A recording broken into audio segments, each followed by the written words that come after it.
What up, everyone? We're here with you with episode 10, 2nd of 2022. A lot has happened between episode 9 and now, and it's juicy, and so let's dive right in, right? There's been a lot of entertaining things happening, and, I think that's always a good thing. Seems like the industries are back and trying to make it work with the new normal, and so, right, it has its good and its bads, but at least we get to enjoy some of it, hopefully, right, as the consumer. For sure. Yeah. Have you been enjoying it? What have you been enjoying lately?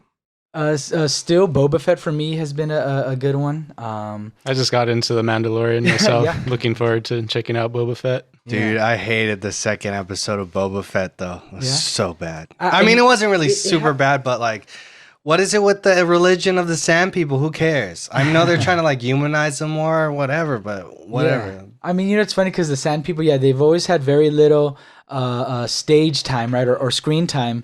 But even with Mandalorian, right, and should we say subtle spoilers? Because we do want to speak about things and give our comments. But with the Mandalorian, they did have some story with the Tuskens, right? As right. well. Yeah. So that was already the start. It It was nice seeing that. That might be kind of what's going on. Is I think it feels redundant now, and some people are going, well, I'm watching Mandalorian essentially again. In some ways, and I think they maybe should have focused on Boba Fett first, or maybe they should have, it would have been a big risk, but I don't know. I mean, there's enough recognition for the character. I mean, it goes to show that somebody who looks like him and is a Mandalorian actually, like, a lot of people thought he was Boba Fett at first. No, this is not Boba Fett. Just like Baby Yoda's not Baby Yoda. What a confusing universe. I do like that they have been trying to explain sort of like the big mysteries of what happened between Boba Fett falling into the Sarlacc pit and then just showing up in when he did in the Mandalorian. Right. I like that they're now like, hey, this is what happened and stuff, and I'm sure people can complain about that even, but I appreciate that they're giving closure in some way, that they're showing something happened. So now that the mouse is in charge, I know that they have the say of what's canon and what's not. So kind of. I mean, it's not necessarily true. Really? I mean, I thought that was a big thing that a lot of the stuff that Marvel's been doing, they've been doing on their own. It's the same thing with like Lucasfilm produces those movies. Disney owns Lucasfilm. It's like a Lucasfilm comes up with the story teams and the producers and stuff. Like Kathleen Kennedy's been at Lucasfilm forever. It's not like Disney put her there. Sure. So they have some say, but I think they've been pretty loose and allowing artistic freedom with some of these, especially with the series. So you're saying their hand of overreach hasn't been utilized too much. I don't think they've been that overreaching in terms of their creative control of where the stories go. I think they've actually been pretty, on board with. You mean they didn't do the Eric Cartman,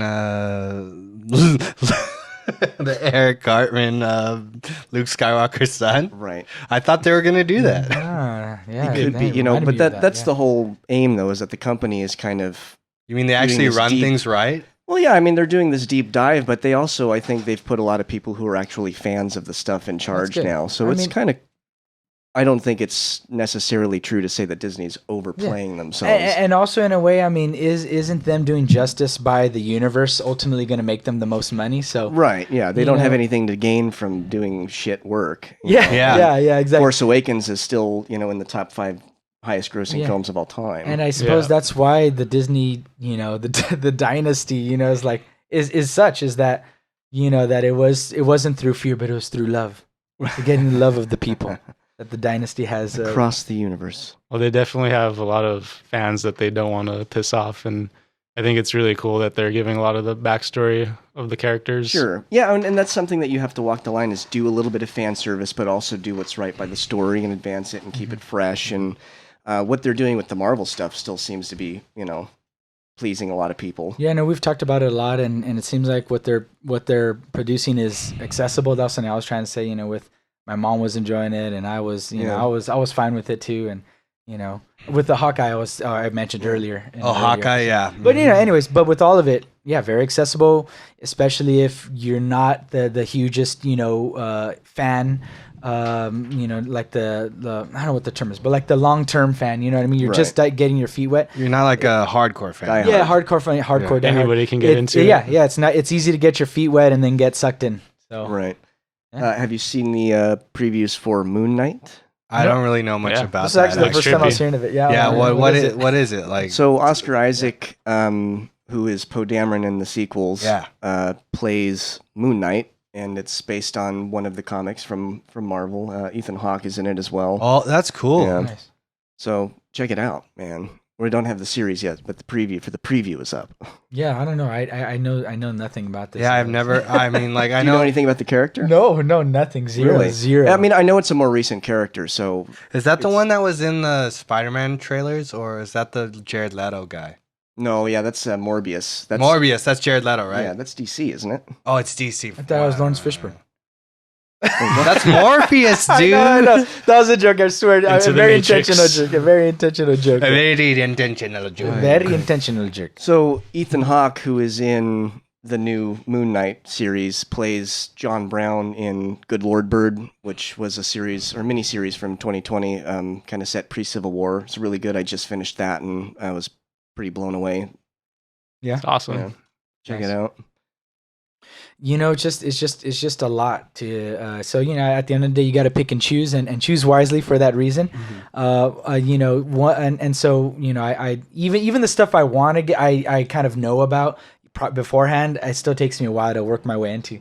Yeah. Just a little bit better than Joaquin, but still it takes me a while. Yeah, but like for example, and then you know, my wife and I, we do like trying to watch things that we can both enjoy, but lately she's been kind of going back into her own like kind of TV programming, and one of them she really likes is Euphoria. Yeah, Oh, nice. And she was just like, man, I didn't know it was going to be this intense. And it's an intense show. So Yeah. I just finished the first season with my girlfriend, and the two special, like there's 2 hour-long specials that come before the new season that just came out. A really intense show, but Yeah. I mean, gritty. The soundtrack's fucking amazing. Yeah. Really, really good soundtrack. Good mix of old, new styles. There's covers in there. Yeah. I think I heard a Randy Newman song in there. It's really, really amazing. Nice. Cinematography's off the chain too. Really cool. Yeah. I'm definitely lagging it on checking out Marvel and Disney stuff, but there's definitely a lot of content out there that I've been enjoying. One of the more intense shows is Ozark, and it just got renewed for a 4th season on Netflix. Yeah. A long time coming. Wait, I mean, so is it renewed or is it like out?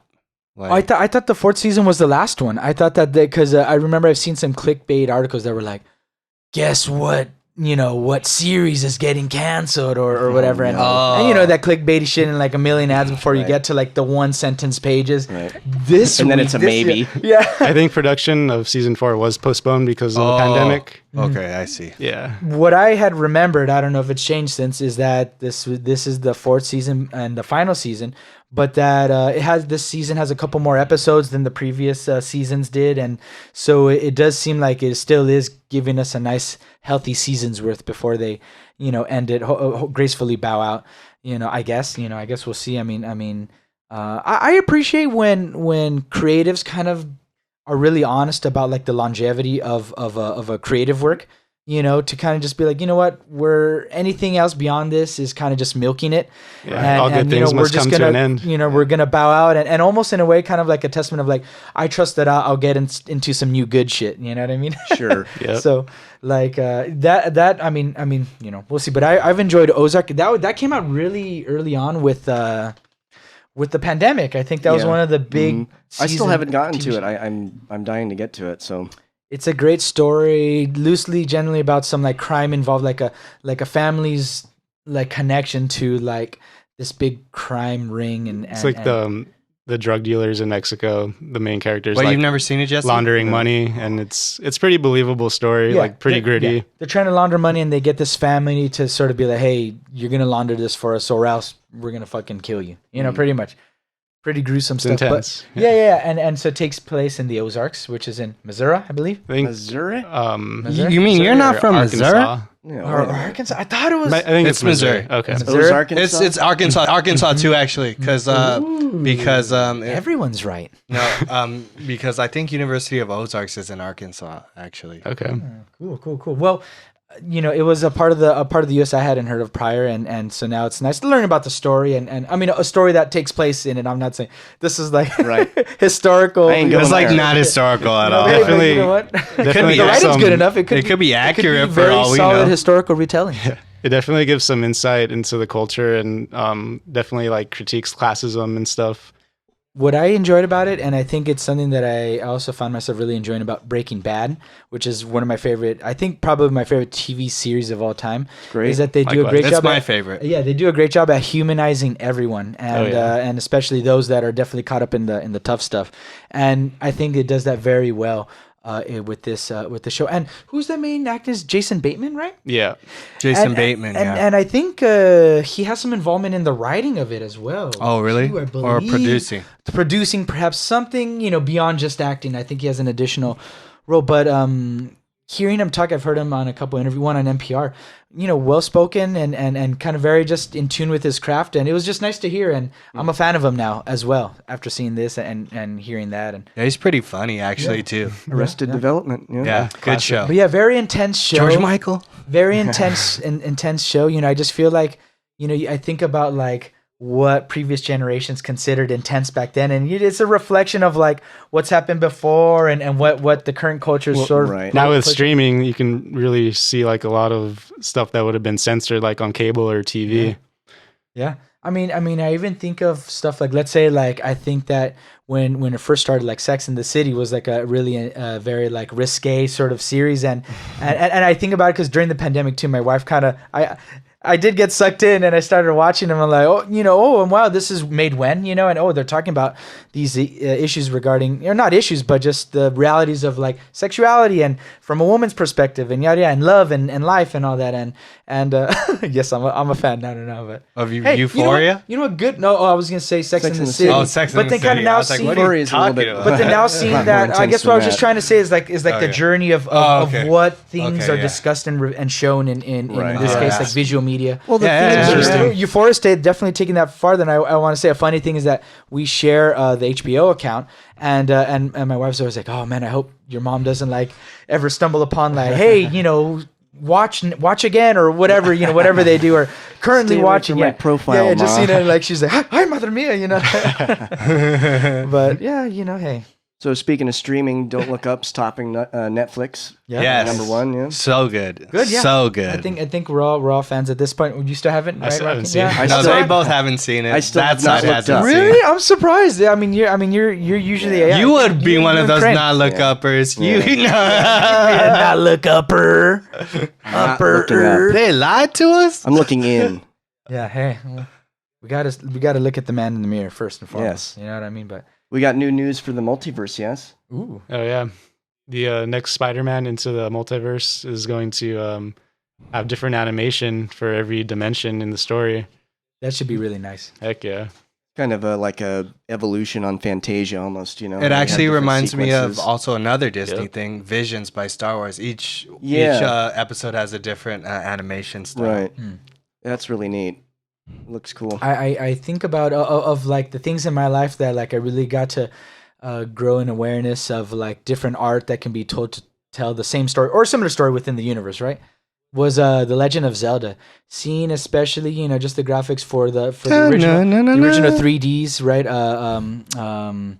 Majora's Mask and Ocarina of Time, right? And greatest game of all time. I know I flipped the releases, and but anyway, to cell shading and yes, with Wind Waker and Wind Waker was my, I had known about those two 3D, titles in the universe, but then Wind Waker was my first, and seeing the cell shaded, I fell in love with it, and it just made me not that I wasn't a fan of the other guy. It was just different, and it was kind of nice seeing that. Wow, we can tell the story of this person and all their different journeys, and use different like aesthetics for the storytelling. In this case, with the visual representation, and yeah, so that's cool. Hearing that about the Spider-Man multiverse, I think that the Spider-Man. I just such a huge fan of the Spider-Man universe, and in general, I think we are a fan of the Spider-Man universe. Fans. Yeah.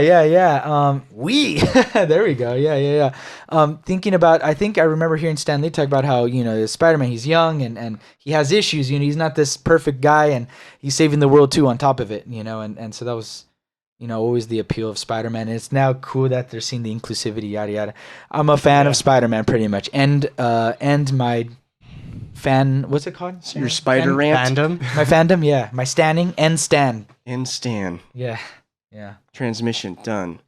It looks like the producers of 007 are standing Idris Elba for the next I've heard him say that he doesn't really want to do it, but I think he probably really would do it. Like, Why, you know what though? I mean? Do you think it's something personal? Has he made mention of that, or is no, where it's just like, I don't know if that type of movie appeals to him. Like, you know what I mean? Sure. That's not, but it's not that to say that he wouldn't do it. Wasn't he in Cats? Like, what? He wasn't fucking Cats. Like, wait a minute. Idris Elba was pretty good in The Harder They Fall, which recently came out on Netflix. It's like a Western featuring all African-American cast. Nice. Wow. That's cool. Yeah, that is tight. Cool. I hadn't even heard of it until you mentioned it right now. So it's dope. Yeah. Yeah. So hey, you get in on your entertainment for sure. That's good. Well, it's nice to cover a broad spectrum, right? Mm-hmm. But I think about, what was that Steve Chowder or whoever that fucking whack Chowderhead? Chowder whack ass punk ass bitch head. He was Chowder whack ass punk ass bitch wasn't head. on maybe the Leftovers. They kind of mentioned it too. How he was like, well, if they have Idris Elba as it, aren't the bad guys gonna know immediately who the right. secret agent is? It's like, right. Shit. Just by the nature of having a black person as Bond will blow his cover as Bond. Yeah, like, I don't get that. You know? Oh man, and it's funny. So, and you could just so tell that they're just so proud of, like, yeah, no one else has seen this, but we see it. Oh my God. We wouldn't fall for the bullshit. As a side note, take a look at his comments that he made about Martin Luther King Jr. if you want to really gag in your mouth. You know, Yes. it was it made me gag, but it was nice seeing the awareness brought to it. Was a lot of these different congressmen like Sidious himself, Darth Sidious, Mitch McConnell, and others were kind of like, hey, we remember Martin Luther King Jr. on this day, so on and so forth, and people on Twitter like, hey, aren't you currently fighting to restrict voting rights, or aren't you yada yada, kind of just calling them out on their track record, and it's nice to see, and the awareness is cool. I mean, it sucks that it's had to get this stinky for it to fucking for it to raise the nostrils, and the nose hairs, but. Recently, Mitch McConnell revealed his true... Mitch McCocksucker. Yeah, that guy. He revealed his true thoughts by comparing African Americans with real Americans, basically, like, kind of excluding African Americans from being American, which is very revealing. It's a they call that a Freudian slip, right? But yeah, and it's funny because people who were, let's say, really holding it over Biden's head, right, when he was like black. What were black kids enjoy? Did he say black or POC? Whatever he said, right? They're as educated as other rich kids, right? Or something. Right? Wasn't that the thing? Biden's been around a long time, and he's said some pretty bad things. I mean, and I wouldn't even say he said all his bad shit has been said in accident or I mean, he has a long political. Yeah, he has an old track record in the public sphere, and so yeah, I mean. You hope that he's learned from a lot of that shit, but it doesn't seem to be insidious. Yeah, you know what I mean? But like, it's good to talk about it. They're actively, like Mitch McConnell, it's like the Freudian slip, but they're also actively campaigning to take rights away. So it's not very Freudian after all. Yeah, they're doing this, and they're totally. They know the dog whistle to blow every now and then, and yeah, we're just seeing them getting called out on the grift because they're just so much more brazen with it. But yeah, well. And anyways, but before we get into that, right? Because that's some heavy stuff. Let's have some more fun, right? Yeah. When we were young, Fest, everybody, are you going? Every single person that you ever listened to in high school, or didn't listen to in high school, and made fun of people listening to in high school, is going to be there. Well, I do know that it's been a real journey trying to get tickets. Just like trying to purchase anything really solid after nowadays, man. It's been tough. So. Where to you who have gotten tickets, nice work. Right. To you who wanted to and you didn't, I'm sorry. And to those who didn't get involved, well, I guess that was the easiest way to go through it. You still haven't purchased your own Ticketmaster bot yet? That's a good grift. Hey, at least it only hurts people trying to go see concerts and not spend a. Damn it! Okay, well, damn bots. Is there any way to make money without grifting and swindling nowadays? I don't know. It doesn't feel like it anymore. No one's honest anymore. Yeah, no one's honest anymore. But you know what? These bands are, because they were around when we were young, and it was when still live music was still very much the most visceral way to enjoy the repertoire. There's a lot of bands on there. I mean, there's got like AFI, I think, and like All American Rejects and Avril Lavigne. There's a lot of old, crazy mix of. There's a lot of big names on that. For me personally, this was an era of music that I did sort of skip over for whatever reason, right? Because there's a lot of solid guitar work in this music, and as a guitar player, but anyway, but I think I was like, I looked at this, I'm like, really, is there anyone that I'm like fans of? And there was two. It was Dance Gavin Dance and Knocked Loose. Really heavy stuff, but anyway, all the other groups I do know, but not my fave. But hey, power to the people who want to go to that. Sure. That's exciting. And music in general, right? Live music, it does really seem like it's coming back strong, and but it still is intense. I mean, the reality of being able to get sick out there is real. And I mean, hey, but you know what? There's risk in all of life, but it's just cool. It's just interesting. We notice it. Right. Yeah. So I noticed there was advertisements for the new Tupac exhibit. Yeah, where's that? It's the center. It's downtown next to Crypto Arena, LA Live, like right off of Figueroa. Cool. What's the name of it? Do we know the name? It's called "Wake Me When I'm Free." Yeah, Wake Me When I'm Free. Yeah. Wow, nice. I mean, I think with Tupac, many people love him, but those that don't, they really don't. It's a very like intentional, like fuck this guy. It's contentious. Yeah, very contentious. And I mean, I don't know. He still did a lot of things for the genre and for people who grew up like him and with the hardships that he did, and that's cool. Tupac is a pretty mixed person. Like he's pretty crazy. Yeah, he did want to bring peace to the streets, but he also did fall into that category of being divisive and hateful. Yeah, and a lot of that has to do with like his record company and partnership with Suge Knight. The duality of man. Oh yeah, big time. Yeah. With the Death Row, huh? Yeah, Death Row. Yeah, they're bad news. Yeah, Suge. Well, Suge's in jail right now, right? Because he ran over that dude. He ran over that dude, right? So wow, I guess he got himself. No, talk about being your own worst enemy, right? Yeah, Tupac definitely had some great messages, and died too soon. Yeah, I mean, and at the end of the day, it's like it's important to talk about it all. We shouldn't we should not shy away from those things, but sometimes people like to avoid and be protected. Right. Well, say what you want. He's no Kanye West, okay? I think that's a good thing. Yeah. Largely. If you didn't note my sarcasm, now you do. I've been feeling bad for him. I mean, when you're that public of a figure, I mean, all your laundry, dirty or clean, it just gets aired. And I heard he's like bipolar and he doesn't take his medication. That makes sense. Yeah. That also makes a lot of sense. There's also other rumors that he's been taking other drugs too. That's too bad. That's too believable. Yeah. Regardless, though, it's there for everyone to watch. Right. Well, yeah, because he's part of the problem. He's been putting it out there and doing these social media posts where he's accusing Kim and Pete of like withholding him from his kid's party or something like that. He had a snoop around for the address of his kid's birthday party. Travis Scott gave it to him. Yeah. I think he's got more important shit to worry about, doesn't he? Yeah. Well, maybe he wanted to just not be the source of all the troubles for once. Right. He's taking a break from all the lawsuits. Yeah. I mean.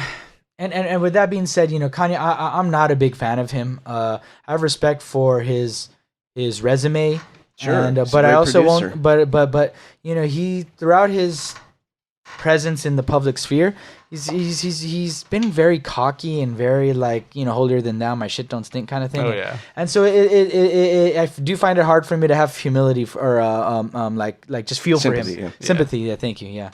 And, when you bring it on yourself, it's like kind of hard to like. Yeah. You know what I mean? It's not like he's like, I didn't ask for this. He definitely asked for it. Yeah. So it is what it is. But another music news: Pink Floyd's album "Animals" turned 45, which is pretty amazing. Yeah. Quite a milestone. Yeah. I love that fucking album. Yeah. Only 15 years older than us. Oh, did I reveal it? Sorry. Imagine that. Whoops. Yeah.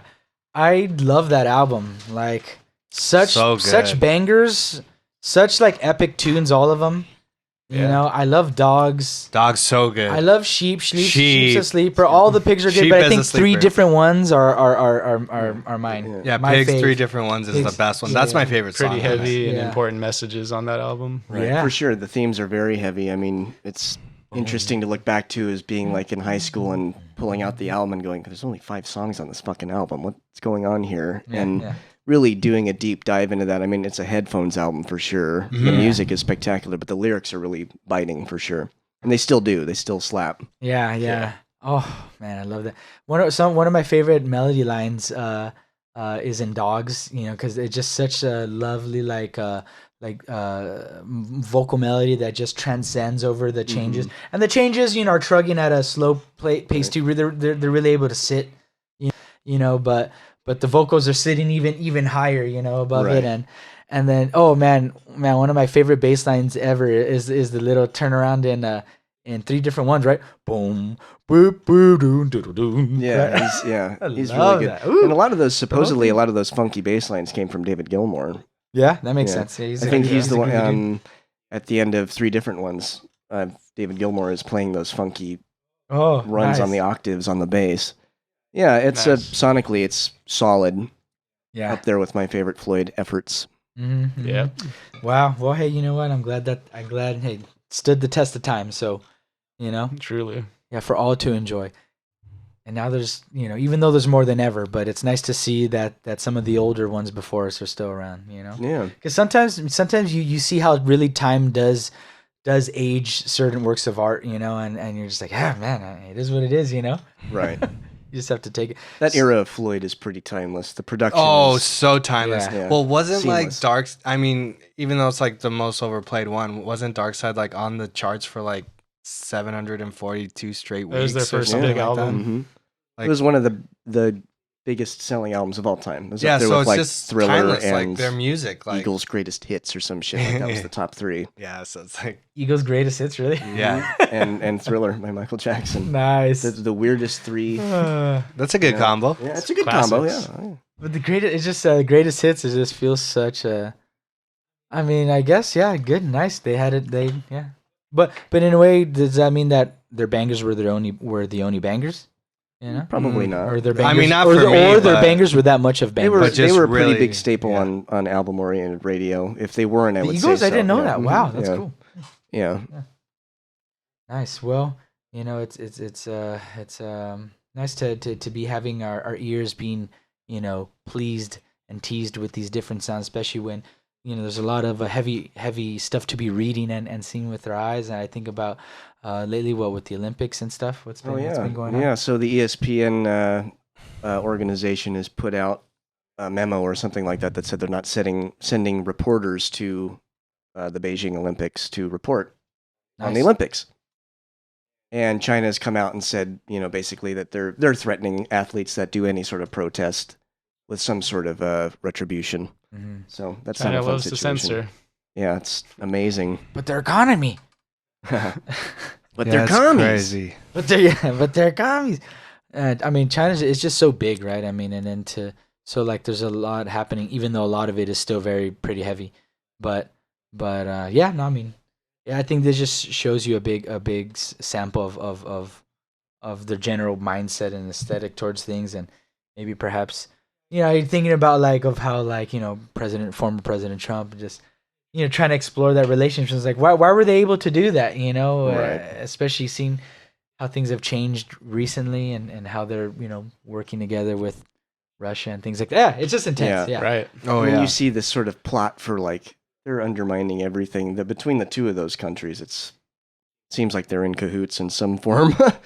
You know, between the social media dialogue and the way that we talk as Americans about politics and stuff. It's very, very divisive, and I don't have any doubt. And I mean, we do have proof from the leaks that there has been some sort of finger tipping the balance on that. Yep. That's foreign.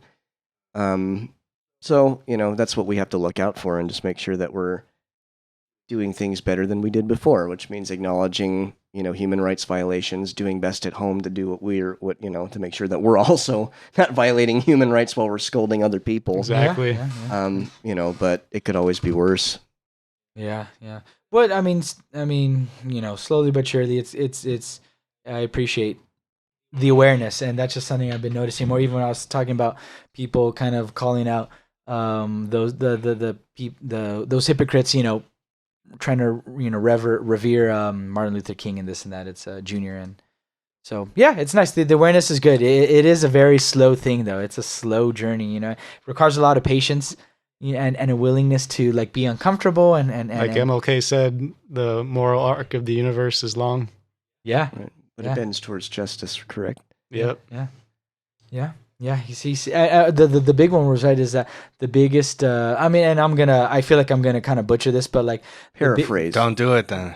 It was the one regarding like the moderate white, right? I think it was trying to speak to the moderate person within the culture of power that when their indifference is allowing like the status quo to persist. Right. To me that's like the hugest harm to it. So so I appreciated that and so awareness is good, talking about it's good. We're being more than complacent, even though it's so easy to be just comfy and lazy and like fuck it all. Silence is complacency. Well, and I'm glad we tried this. We're episode 10. We're going for it. So this makes me really happy. Yeah. So. Same. And seeing how shit that we've brought up before, right? And then like, okay, what's happened now? And I think I was thinking of right now, like things would happen with the Supreme Court and thinking about Roe v. Wade, thinking about Ghislaine and God, all kinds of developing stories. Yeah, it's hard to keep up. And we had our little winter break, and there's a lot of people coming back now. A lot of the podcasts are coming back from their winter breaks, and I think Real Time's coming back, and John Oliver and all these people, have taken their little breaks, and now it's back to work. Yeah. But it was nice seeing one of the things I mentioned. We just mentioned was the Supreme Court. Thankfully, God, I could have seen it gone the other way, shutting down the request to ban masks on flights, right? And kind of on airlines. Yeah, on airlines in general. Yeah, and so. Brett, I like beer Kavanaugh. Sided with the liberal. I don't, no, actually, I'm thinking that the masks one was unanimous. I think unanimous, but they came up to a Neil Gorsuch. Gorsuch, yeah. I was like, what was the name? Gorsuch and such. Gorsuch and ass. Yeah. That they reached out to him. In my opinion, like, what does that say of again, like his right? Where's his sway? Proximity, yeah. Where's his sway? It's hard to it's hard to really parse where they're going with it because the Trump-nominated justices have been all over the fucking map. I feel like they do that on purpose. I feel like they do it on purpose to be like, look, guys, we can't let them know that we're all in on the same shit. There's the smoke screen. So the things that make sense, we fucking side with Sotomayor and you might be onto something there because I don't see Trump tweeting very much about the Supreme Court. He's always tweeting not tweeting, but like he's always now posting to whatever platform he uses now about everything else. I haven't really seen him comment about any of the Supreme Court. You would think that he would sort of like fish prop more for the biggest claim to his presidential legacy, which is the amount of fucking judicial nominee, appointees he had during his presidency. He did some damage there. Oh my God. I remember what I was thinking. It was the vaccine mandate because they struck down the Biden vaccine mandate, but they upheld it for healthcare workers. And Brett Kavanaugh joined the liberal justices in implementing that. So it was like a weird, like, what? Yeah. Okay. It's all over the place. But for me, it was funny because I had an old former coworker talk to me about, oh look, they're gonna slap you. He said they're gonna slap the mandate in the courts. You see, and I was like, at the time I was like, well, they have a legal precedent to not slap it and to uphold it. So I guess we'll see. I don't know. I feel good that they'll keep it. And then this happened, and he texted me, told you they'd slap him. I'm like, but it's weird that they slapped it just for slapped him. It was just only one wrist, not the other. Corporations with 100 employees or more. And for me, it's so funny because it was the jab mandate. It's like it was the mandate or get weekly tests. I mean, you really not want to be held accountable for any of it? Well, that tells me that you're a jerk. But anyways, and then I digress, and then I was like, and then interesting that they upheld it for healthcare workers. For me, it's like, so is it really? I was like, so it can't be a legislative angle because the precedent is there that they could keep the vaccine or test thing. Right. It's not. I mean, it's not a thing for like morality of life because what are they saying? Employees within these big corporations are less valuable than healthcare workers or this and Right. that. You know, or it's just a money thing, which it makes sense because that's why the corporations with 100 people or more don't have to do it, and that's why healthcare facilities and workers, those receiving federal healthcare, do have to still abide by it because Getting it money saves from them. the government. Ultimately, they get a pocket more money if all those people are vaccinated Right. or tested, I guess, right? Yep. So for me, it's like, I mean, is that? I mean, and he's like, It well, makes as long sense. as I mean, what happens when, you know, everybody gets sick at work, you know? yeah. If you have the vaccine, you don't have as many workers who are getting sick for longer periods of time. And then if you're doing regular testing, then you should be able to prevent spread. Yeah. And it saves you money because you're either going to be, you know, having a bunch of people on unemployment and not working, and then you don't have anybody working what you need, you know, that's where a lot of the supply chain stuff has, you know, gone awry. Yeah. Just have There's to a weigh lack the of- overall costs. Yeah. It's a lack of people out there doing the jobs because people are getting sick, you know, Mhm, so mhm. you have to have some sort of stopgap. I mean, now they're going to be sending out the tests. If you went onto the USPS website, they have free tests for you Yep. and me. And Can I order did that. more. Yeah, I think my wife got some for the household, so I'm very grateful for that. Nice. yeah. Yeah. But man, it's About just time. yeah. I mean, yeah, about time because that was something that the Biden administration was saying they were going to do for a whale, For a whale. For a For the whale. whales, but not for the humans. A whale of For a hell, baby. a whale of a long time. So yeah, it's nice that they're finally seeing that through. I mean, yeah, it sucks that it took so long, but here we are. So, you know, and then it's just so crazy thinking also about what about the Ghislaine Maxwell thing? What's the Ghislaine. yeah. Gonna I name don't know how some to say. I John always just Does. want to say Gonna spill the Ghislaine. beans. Yeah. Spilling the beans on John Doe's 1 through 8 or something like that. Mhm. Supposedly like up to 8 people. Yeah. Coming up soon. Hopefully she doesn't just like turn up somewhere.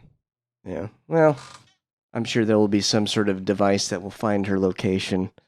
They'll get it out of her hope so, brain yeah. somehow. Yeah. Shit. Maybe if Yeah. they. If I they think were- there's too many people involved for there not to be some something leaked. That's what surprised me about all of this stuff is like, come on. Of all the people that are in this apparatus here that know about this, how did nothing come out? Yeah. You know? Yeah, it's crazy. I mean, they're just that evil, I guess, at Yeah. making sure it doesn't come out. That's crazy. Yeah. I mean, I try not to think about it too much, but yeah, it is a scary reality.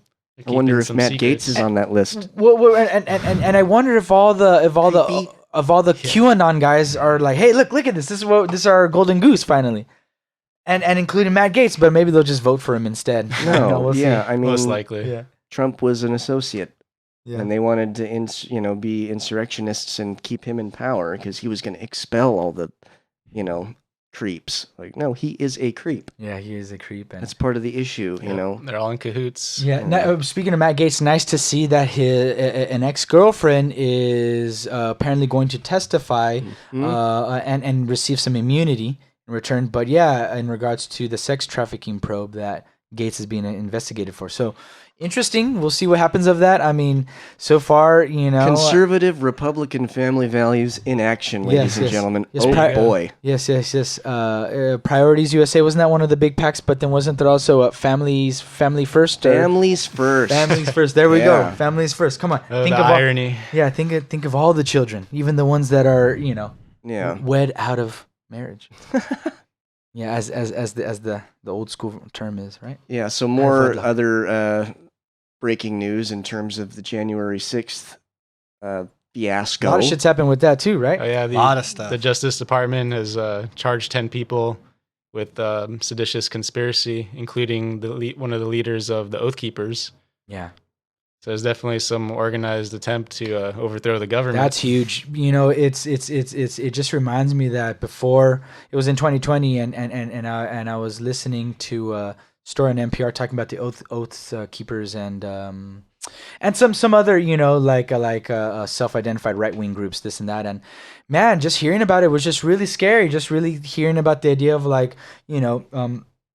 U.S. born and raised terrorists, and not that this is the first time it's ever happened, but just hearing about this new or a reemergence of sorts, right? And hearing about that, man, that made me consider becoming a gun owner for the first time ever in my life. I was like, geez, I don't have a gun. Should I need to have one? And it was just spooky to hear about it and to know that it's all, so close. Yeah, so close to home. It is home. Yeah, like the saying goes, for gun ownership, it's better to have it and not need it than to need it and not have it. Yeah. I mean, truly.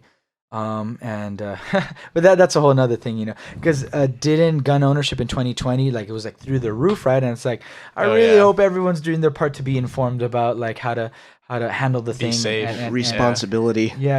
And Americans are kind of in the middle on responsibility on a lot of stuff. So yeah, I can understand the apprehension at looking at those numbers, because I was flabbergasted already to know that there's more guns than people in this country. Oh yeah. And as concentration of gun ownership gets, larger and larger, it's going to be a problem at some point. And you end up with this kind of stuff where, you have all these people stuck on hee-haw who think that they, can just change everything by shooting people. Yeah. Wild. I mean, instant gratification. True LARPers, and it's funny because the LARPing thing is really seen as kind of like a dig, right? But man, when it's exercised in this way, it's scary. It's frightening.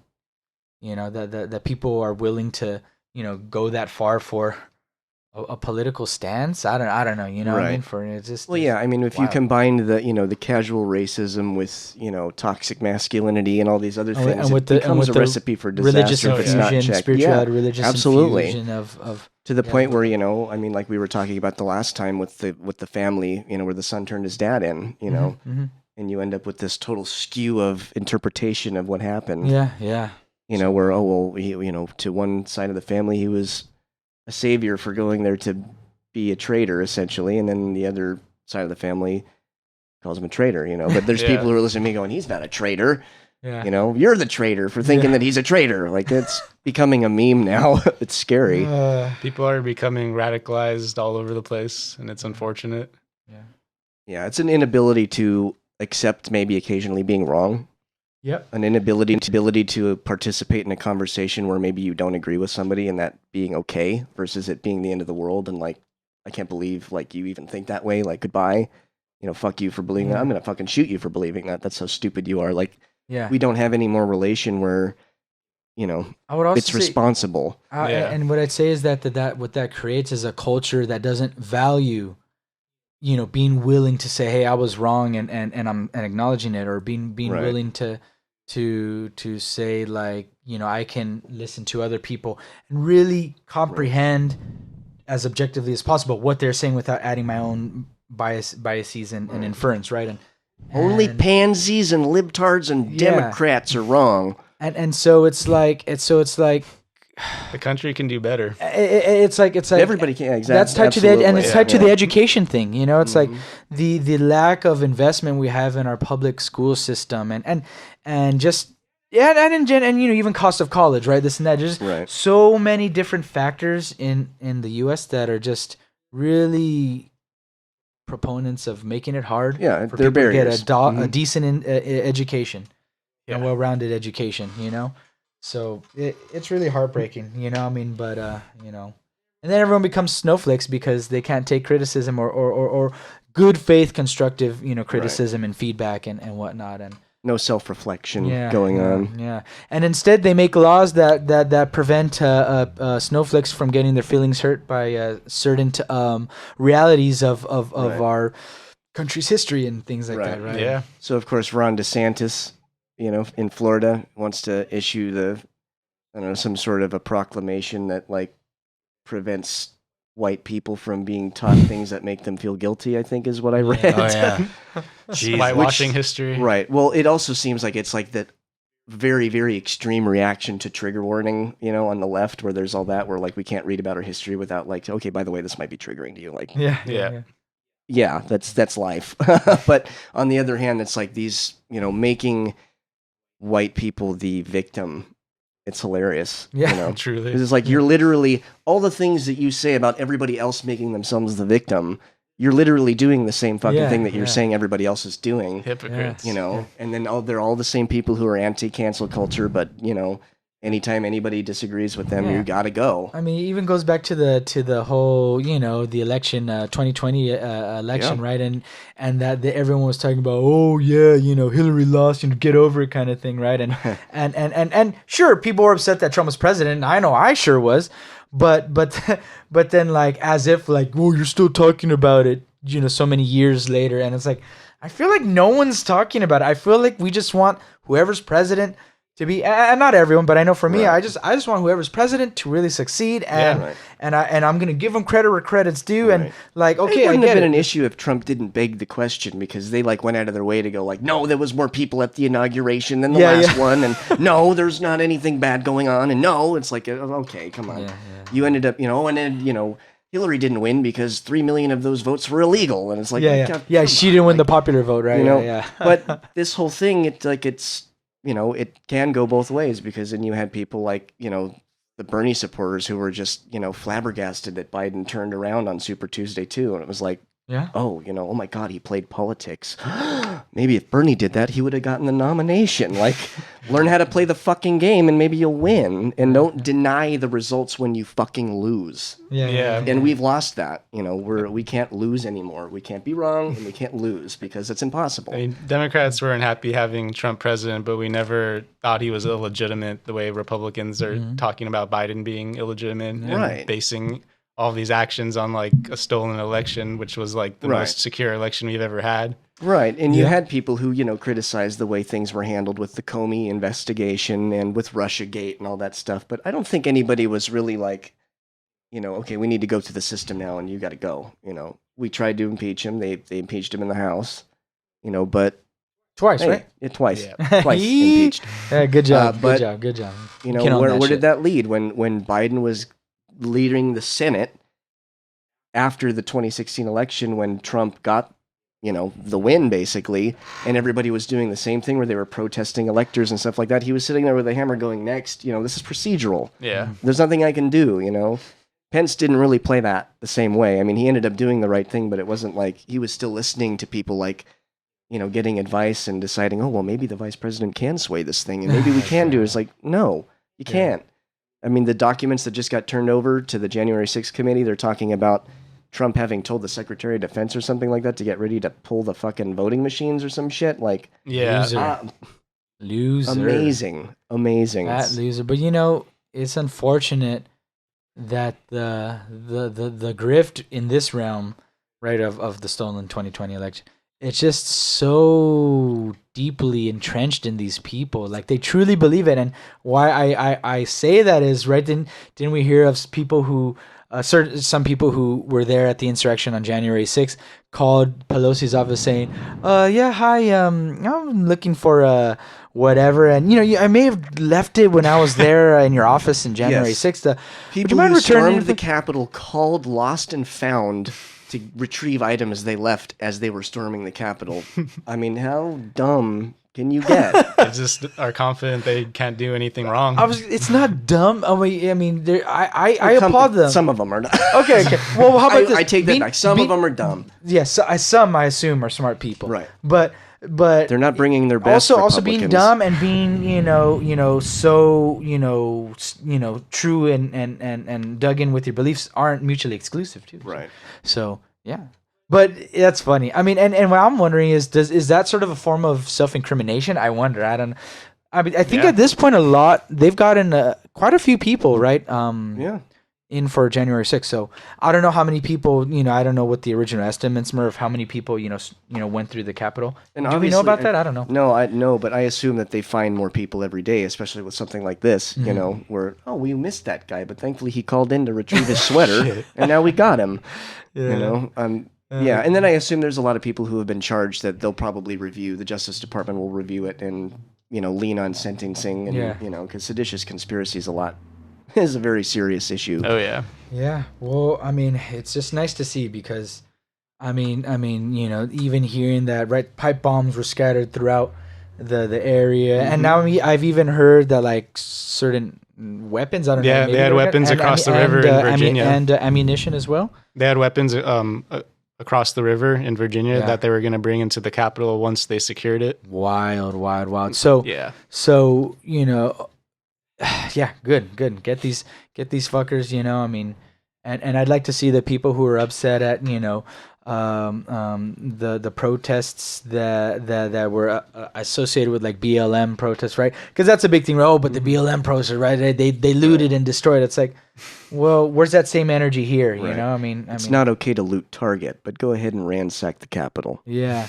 No consistency. I mean, zero consistency. So that's unfortunate, but hey, yeah. At least we got those files. What about the JFK files, man? Ooh. Oh man, like I guess recently in like the end of November, early December, Joe Biden released the part, like almost all of the files that had been like each president had been like, ooh, we can't release that, and like even Trump was like, I'm not releasing them. So pawned it off to the next president, which is Biden. And I don't know, like I guess ironically, actually, the president is JFK Jr. and Trump's vice president, and he's just waiting to come back from the hill, right? So, I'm sorry, but like get your facts straight. No. Crane got his wires crossed. So thank you, Jesse. But yeah, factual update. They're going to this year. They'll probably find some way to like postpone them again, but I guess there's like some interview with Jackie that's like that's been like held like back, and then there's like also ones that is like pretty much implicating a major world power in it or something like that. Interesting. Sounds juicy. Interesting. Yeah. Yeah. Well, good. I mean, I guess Biden's hands are clean if he's revealing so. Take that, right? Take that, Biden haters. I mean, I'm not Biden was behind the grassy knoll. Did you not know that? Oh my god! And, I say he saw. He knows. I say that. It was a magic bullet. Ooh, a magic. Come on, the magic bullet. The magic bullet. The tragic bullet. The tragic bullet. Yeah. Like when you were talking about they were gonna delay the release with the thing with the Jackie interviewer, when when I heard you say it, I was like, what are they gonna delay, the reveal of JFK Jr. from the Hill, or what the fuck?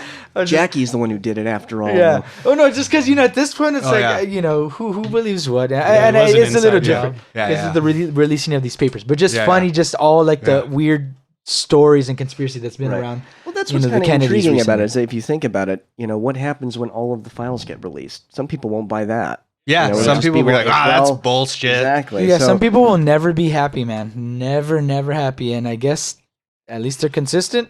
Right. In that way. I mean, Sucks for them. Conspiracy theorism is interesting. I've never been a conspiracy theorist. I mean, I get the reason why a lot of conspiracies exist around JFK, because the files have been withheld for so long. Because it captured the nation's imagination. A lot of people didn't, think that could ever happen again. I think it happened with James Garfield in like the early 1900s or the late 1800s. That's how Teddy became president, I think. I don't know. Sorry. Yeah. You know best. But right. Yeah, with the Civil War. Yeah. All I remember is about the tarmacs and the runways in the oh my goodness. I'm saying I know more about history, but. Yeah, it is an interesting thing to think about, because it was a weird snippet in time, and television was just becoming big, and our nation was young in terms of the way it felt when we had that president, and to have him just go out with a bang, it was it's just not sad for a lot of people. Very shocking. A lot of people lost hope, and a lot of people regard that as like, oh well, the nation before JFK being killed and afterwards, and then for our generation it was pre and post 9/11. For kids these days it's going to be pre and post COVID. It's kind of interesting to look at it in terms of like the snippet of time that it occupies. And for when we were young, it's going to be AFI and Taking Back Sunday. Exactly. Oh my goodness. Oh boy, yeah. Well. Oh my goodness. Yeah, as long as people let us live and do our thing. As long as we don't get no more. Are you doing the Trump hands? Yeah, as long as Russia is a good people, and as long as they leave us alone, and we can do our own thing, us lovely Americans, and we'll be okay. I'm not doing the hands because there's no problem in that area. No problem at all. None. If only Russia would leave Ukraine alone. Yeah. That's true. They're leaving us alone, but they're not Ukraine. And right. Ukraine's getting upset, right? They're like, "Come on, U.S. What the heck, man?" Like, because Biden said I didn't know U.S. was a bitch. Right. Biden said he wouldn't get involved if it was a minor incursion by Russia, but basically, like any aggression from them is like a proxy war. Right. Yeah, and it's unfortunate. I mean, what they're suffering from is just being in the solo spotlight. It doesn't feel like anybody else, like in Europe, is doing anything. Yeah, it's like Europe, step up. Why do we got to step up? Why doesn't Europe step up? You're right there. Get in the ring. Yeah. The United States has been paying the bills for Europe for a long time. For sure. So Trump was right. In that regard, yeah. A broken clock can be right twice, a day, maybe. But it's always wrong still. Only if you're there to see it at the right time. Yeah. Hey, there we go. That's funny, man. But that's too bad. I mean, yeah, they've been mobilizing for a while, right? At many different borders, moving in tanks. Yeah, and so I mean, a lot of foot soldiers too. I mean, it's pretty like old school, which is, I guess, I don't know. I guess does that mean they mean business, that they're willing to, have the human. Their human capital, right? I mean, kind of like get involved in it. I think the fear is that there's going to be some kind of false flag attack perpetrated by Russia that would give them some kind of justification for war. To just go in and be like, see, we weren't the instigators. Yeah, I mean, but we got to up our game. I mean, it's funny because a lot of these attacks are coming, like we were saying, by proxy. It's not even, bullets or anything like that. They're attacking the infrastructure and they're looking at weaknesses in our voting system and, the way we talk to each other online, going back to that, so. No, but wait, Putin told Trump he didn't do any of that stuff, so I thought we were good, no? No, yeah. It was just the 17 plus other intelligence agencies in our own country that were wrong. Yeah. Just like I think FDR told the nation, I spoke with the prime minister and the Japanese didn't do it. It's okay. Shit. A divided nation on the verge of a cold civil war is easier to take over than a united nation. Yep. Especially when half, a certain segment of them are ready to LARP the fuck into that role and just get into trying to score points like they did back on the COD. How can we like create the complete mirror image of this meme of the far right? Like, can we have like man bun people with squirt guns filled with like mocha lattes from Starbucks shooting people? It's like strikes me as like the prime opposite of the Oath Keeper kind. You know what I mean? It would have to do something about the fighting of rights for non-human entities and be turning a blind eye to meaningful human rights legislature and acting like their shit's the holiest. And alien colonizers. Yeah, something like that. I don't know. I would imagine something like that happening, but I don't know. People on the right are more concerned with the war on Christmas.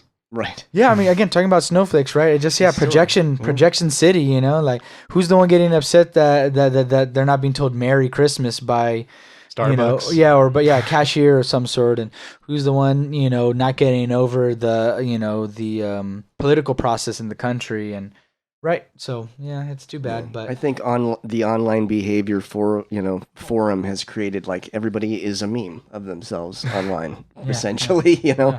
Yep. But every now and then you gain some self-awareness. You're like, shit, okay, I gotta backpedal. One example I want to bring up is Nancy Pelosi. For a while, she was kind of quoted for saying, "Yeah, we can invest in stocks and stuff. We're part of the we're citizens too kind of vibe, right? Mm-hmm. And now she's like, actually, I would be for legislation that's trying to, ban stock purchasing and investing of Congress people. So that's cool. Wasn't originally for that. Originally, I think it was started with about over a year ago by Abigail Spenberger, Democratic representative in Virginia, co-leading it with a Republican Texas representative, Chip Roy. That's cool. Yeah. And now it seems like there's getting more traction. There's been another bill that's been proposed, and that's something we did talk about in a previous episode too. Was the recent findings that about like 54-ish or so Congress men and women are violating the Stocks Act, the Stop Trading, the Stop Trading on Congressional Knowledge Act? Yeah. Right. So that's good. Yeah. That's good. That now this is getting some traction. Yeah. It's like it's a bipartisan issue. Congress, congressional staff are also guilty of it too, and so it's like. if people are really for wanting a government that they can stand by and feel confident about, why wouldn't you be for this? Why wouldn't you be telling your senator, your representative, hey, yo, why aren't you for this? Right. What does that mean? What does that say of you? And I see you. Right. So the awareness is a huge thing. The awareness is really a huge thing, and totally. And in some ways, it's easier to get that awareness. But I think part of also our challenges with the conversations and dialogue discourse is that it's so easy to just get caught into a bubble, right? And just kind of have the megaphone going back to you, and So a lot of heavy waters to navigate, but.